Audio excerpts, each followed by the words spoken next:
Hi friends, Krista here. Thanks for stopping by Books and Jams. I am here today to do a mid-month wrap-up a little bit late.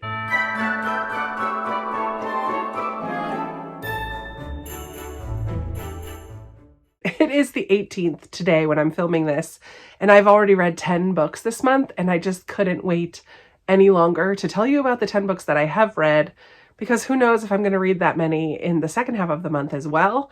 And I don't want to have a gazillion books to talk about at the end of the year, at the end of the month. So let's jump into the 10 books that I have read so far. 10, 11, 4, 5, 6, 7, 8, 9, 10, 11. It's actually 11. It's actually 11 books that I've read already this month. And I've divided them into 3 categories. So the first category is what I'll do first. They're just like the random reads. The second category I will do is my Patron picks. And then the third category will be Christmassy books that I've read so far. So the first category is, like I said, randos. So I did have one book that was a carryover from November. I had started this in November for Nonfiction November. It's Juliet's Answer by Glenn Dixon. This is a memoir. Glenn Dixon went to Verona and joined the team of people who answer letters that are written to Juliet. We get a glimpse of his time in Verona. We also get he's an English teacher, a high school English teacher, and we get to see glimpses of him teaching Romeo and Juliet. The third kind of perspective that we get is his love life, if you will. The reason that he goes to Verona is because he is very disappointed in this relationship that he wanted to happen that just didn't seem to be happening. This book really is a love letter to Romeo and Juliet itself. You get to see places in Verona that are mentioned in the story. You get kind of a deep dive into the Romeo and Juliet, the play itself, as he's teaching it to his students.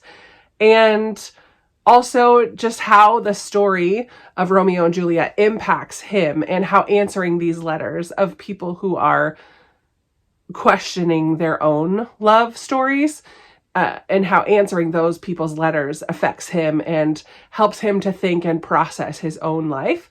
I really enjoyed this. I think I gave it 3 or 4 stars. I honestly don't remember. I was hoping to absolutely fall in love with it, and that didn't happen. But I did think it was very heartfelt and sweet. And if you love Romeo and Juliet, the play, if you're a Shakespeare fan, I would recommend this. If you liked the movie Letters to Juliet, I also would recommend it because it does have those kind of vibes in it. I am not going to keep this on my shelves. I don't think I would ever read it again, so it's going to go up in my Pango shop. But I'm glad that I did finally read it because this is a book that I remember hearing about very early on in my BookTube days.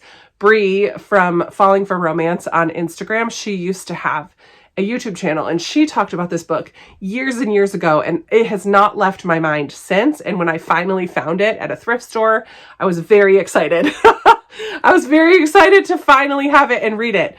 So there you have it. I did it. It's done. Juliet's Answer by Glenn Dixon. Another random library pick that I had this month is this graphic novel, Miss Butterworth and the Mad Baron by Julia Quinn. Apparently Miss Butterworth is a character in one of the Bridgerton novels. I really don't remember. This is not steamy at all. It's actually cheesy and kind of just over the top ridiculous, if you will. It was a cute story. It was a nice little half-hour read, but it was kind of ridiculous as well. I didn't feel like there was any kind of chemistry build-up between the love interests, the 2 characters who are supposedly going to be in love by the end of this. Well, Miss Butterworth and the Mad Baron. I didn't find there to be any kind of good banter or anything that was building that chemistry between them. Nothing. There are these kind of like thought bubbles of like almost like angel on the shoulder type of thing that just really kind of ridiculous. It's almost like her conscience has a little place in here. I don't know.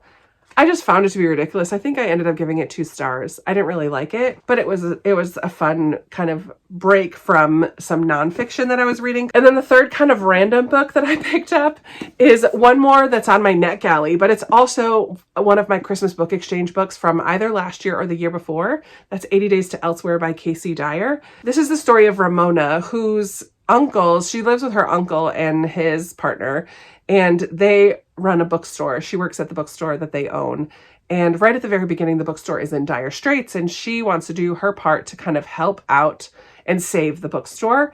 She finds an ad for this travel agency. It's a literary travel agency, and they provide travel experiences that are based on experiences that happen in books. And so basically any book that has some kind of experience around the world, this travel agency will help you recreate that. So she wants to apply for this job, even though she has never left New York City. There are reasons for that, but she has always just lived in the city. And then she takes this potential job opportunity to use the book around the world in 80 days and travel the same route that Jules Verne did, and the only stipulation is they cannot use commercial airlines. So she's got to find all kinds of scrappy methods to get around the world and write about it back as part of her job application. Along the way, she realizes she's not the only one who is trying to get this job position. And it's kind of her nemesis that is, of course, the other person. So their paths keep crossing. It's kind of like an Amazing Race. They're flying through the world. She doesn't really get to stop and smell the roses, if you will. She is quickly going from city to city to city and trying to figure out how to get around the world. And there's a deadline of when they need to be back at the travel agency in New York City. So it's a whirlwind trip around the world. And along the way, there are, of course, lots of mishaps and adventures. It's kind of a chunky book. I did enjoy this. I think I'm just going to give it 3 stars. It didn't blow me away, but it was an enjoyable read. It wasn't mostly about the bookshop. It was mostly her traveling around the world. And I've never read Around the World in 80 Days, so I don't have any connection to that Jules Verne novel. And so the places that she was going to didn't stand out to me. Of course, along the way, her way of thinking gets questioned, and she just really has a lot of self-evaluation that happens. They come across refugees at one point, and her privilege, even though financially she doesn't feel privileged, but just in the place where she lives and all of that, she just gets to see the world from a different viewpoint, gain a different perspective, which is always good. So I did appreciate some of that. I didn't really love all the banter. There wasn't as much banter as maybe there could have been. I don't know. There just was something about it that prevented it from being a 4 or 5. It just was a 3 for me, but it was an enjoyable jaunt like a quick jaunt around the world. So it was kind of cool. But it gives me one more NetGalley to write up, which I haven't done yet, so I don't know if it's going to put me at 49% or 50%. I'm kind of hoping it puts me at 50, so I don't have to focus on another NetGalley this year. But if it only puts me at 49, I will try to squeeze in one more NetGalley to get my goal of 50% feedback ratio by the end of the year. We shall see. But those are the 3 randoms. Now I'm going to do my patron picks. I have been every month giving some of my patrons an opportunity to recommend a book to me, and I put all their recommendations in a jar and I pick one out to read each month. And I was a little bit behind on them, and I still am, but I did read 4 so far this month. So the first one I don't have a hard copy of is Have You Seen Luis Velez? In it, we follow a teenage boy who befriends a blind older woman a 92-year-old blind woman in his apartment complex. When they first meet, she's calling out, asking if this boy and his friend have seen Luis Velez. And he's like, I don't know who you are. I don't know who Luis Velez is. No, we haven't seen him. But he kind of goes back. He feels bad. And I did like the relationship between those two, that teenage boy and this older blind woman. I found that relationship to be wonderful. And she helps him to gain a different perspective on the world. And they really develop a very close bond. He decides he's going to step up and help her to go get groceries and go to the bank and just help her. And in turn, it turns into a beautiful friendship. And then he also decides he's going to try to find Luis Velez. So he looks up all the Luis Velez's that are in, I think it's Chicago that they are. I don't remember what city.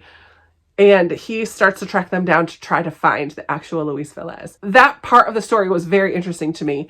I did feel by the end that I just was dealing with issue after issue, like kind of political or contemporary issue, or like current issues after current issue after current issue. It's about being woke, about racism, about privilege, about economic situations, sexuality, identity. Like there was just issue after issue after issue after issue. It was just too much, in my opinion. So there was aspects of the story I really, really loved. But then I also just felt like, okay, enough already. Maybe just deal with one thing or two things. I don't know. It just felt like it was a checklist of issues to include in this book.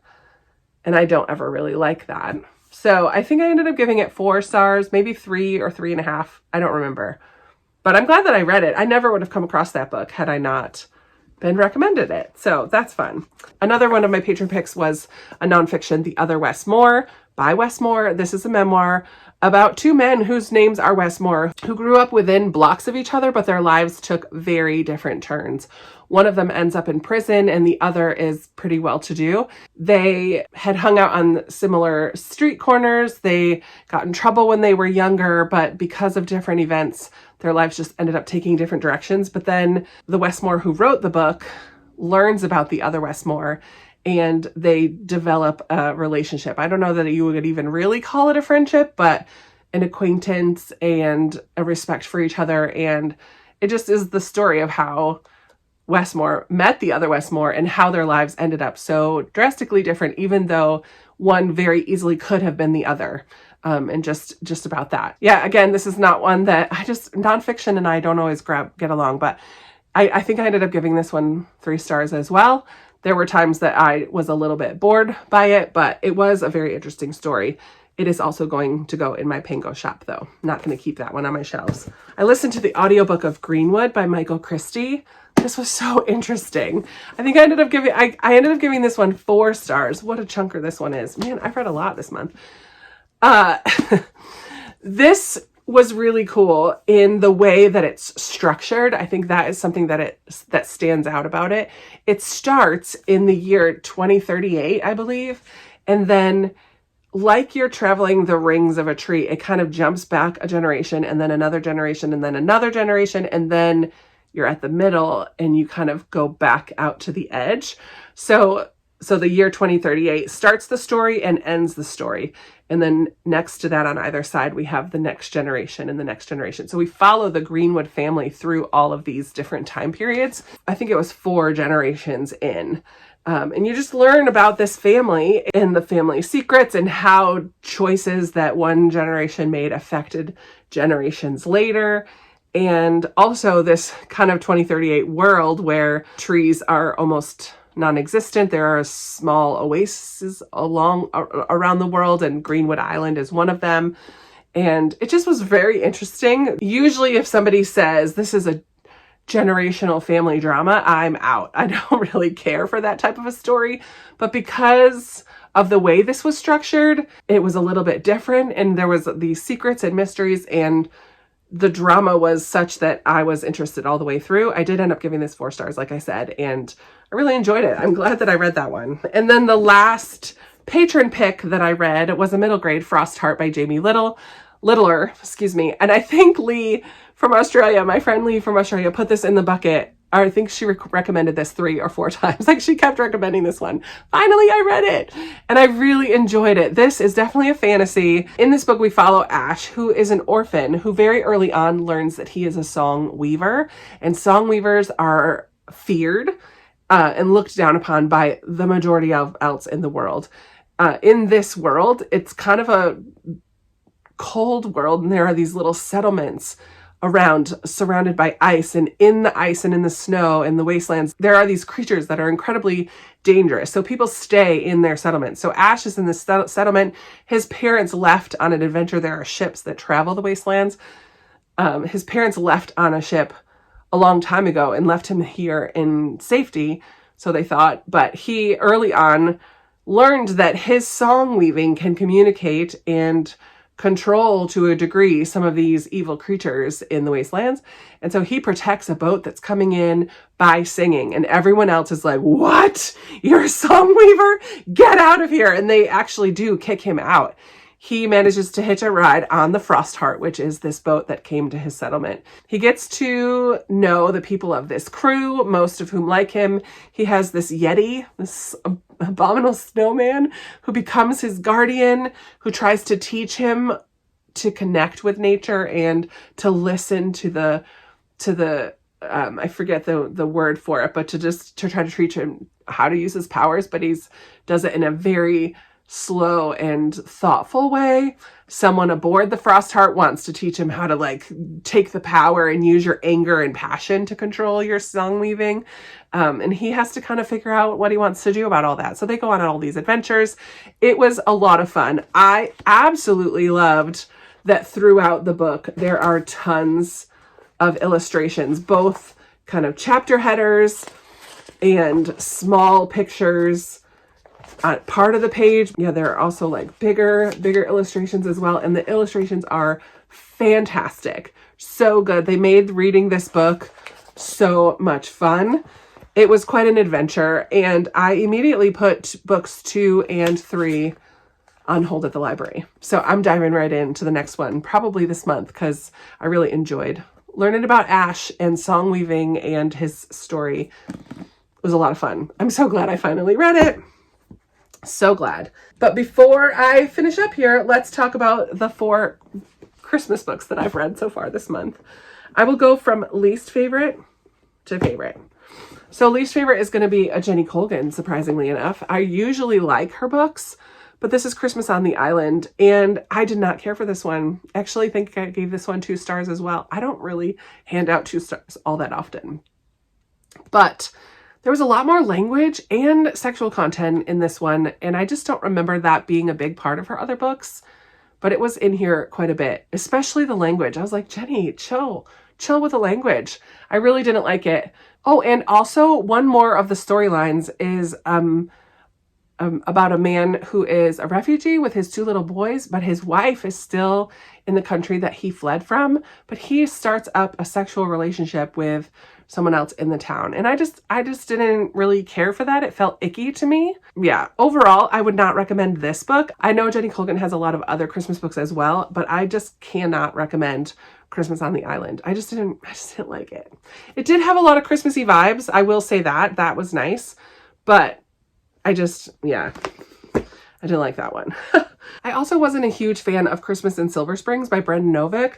I think a few people said that they really did like this one, but for me, it just didn't hit the marks. I guess it didn't feel super Christmassy. I feel like you could have put this story at any other time of year. There wasn't a lot about it that was Christmassy. So we have this woman, Harper, and her 2 daughters. She has just been told by her rock star husband that he wants out of the marriage. So she moves to Silver Springs where her sister lives and moves in with her sister, trying to recover from her hurt and pain. She almost immediately meets Tobias, who is an ex-con because of something that he did when he was a teenager.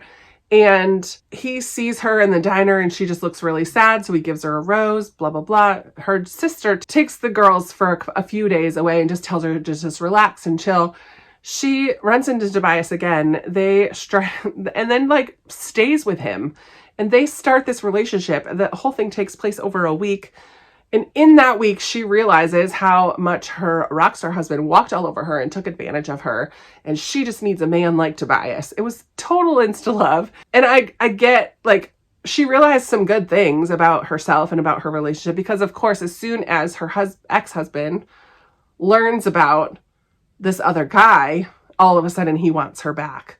He doesn't want her having anybody else. I don't know. I just really didn't care for this one either. Not my favorite. It's going in my Pango pile. Next, I will say, was another Debbie May Comer Starry Night. But in this one, we follow a journalist who wants to write serious articles, but is just put on the society page instead. She gets a challenge from her editor to track down this reclusive author and get an exclusive interview with him. And if she does, she can write anything she wants to. So, of course, she tracks down this author and it goes from there. I actually liked this story. There was a little bit more grumpy, I guess, what do they call it? Grumpy sunshine. Like, their author is pretty grumpy and he is reclusive and he's not thrilled about this woman plopping herself. He lives in Alaska. So we have Alaska, we have Northern Lights. He's not thrilled about this woman plopping herself into his reclusive life the way he likes it, but also realizes that this can't last forever. And there's a romance that develops between them as well in a very short amount of time. I don't know. I guess I like a slow burn a little bit better. I like to build that tension. I don't like us just jumping in to things. Can we just build attention a little bit more? So I think I gave this 3/4. I don't remember. I'm really bad at ratings. And then the favorite Christmas book that I've read so far is Christmas by the Book by Anne Marie Ryan. I thought this was really sweet. And this one, we also have a bookstore that is struggling financially, potentially forced to close. They are part of this kind of cutesy downtown area, but when it's not tourist season, there's a lot of financial struggle. Big businesses are coming in and buying out some of these older buildings and stuff, and that's potentially going to happen to the bookstore as well. At one point, an older man comes in and buys this kind of gem of a book that they've had in the store for years and years and years, and it gives them hope, but it also gives this couple who runs the store. I loved that it's a married couple and they are very supportive of each other. I really loved the main characters in here. The man bought the book for his grandson who was in the hospital at the time.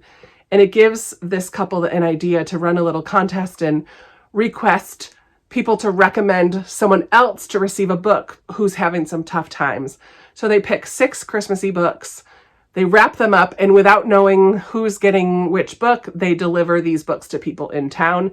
And then we get to know the 6 different stories of the different people who receive a book and how the book that they received was exactly kind of what they needed for perspective, for hope, for reminding them of what's important in their values. And I just found it to be really sweet. I loved the emphasis on Christmas books and Christmas stories and the friendships and relationships within this town. I thought was really lovely. So yeah, this is, of the 4 Christmas books that I've read, this is the only one that I will recommend wholeheartedly. Christmas by the Book. I don't remember if there's language, but I know there was no bedroom scenes. It wasn't really romance focused. Oh, a little bit of romance, but just as one of the side stories. So, and then we have this married couple at the heart of it who really love each other, and it's really beautiful to see that as well. So this is the only one that I will recommend of the 4 Christmas books, and that wraps up the 11 books that I've read so far in November. So here they are, 10 of them, plus have you seen Luis Velez? I would love to chat with you. Have you read any of these? Have you read any Christmas books that are just really heartwarming and sweet and lovely? That's what I'm looking for. I do have some more on the ready, on the go, that I'm going to be reading throughout the rest of the month. But I would love to chat with you in the comments below about these books or any books that you've been loving so far this month. Are you wrapping up any goals? Are you reading Christmas books or just whatever you want to read? There's no need to read holiday books at this time of year if you don't want to. Read what you want. But that's it for me today. Thank you so much for hanging out and spending some time with me. I look forward to talking with you in another video very soon. Bye.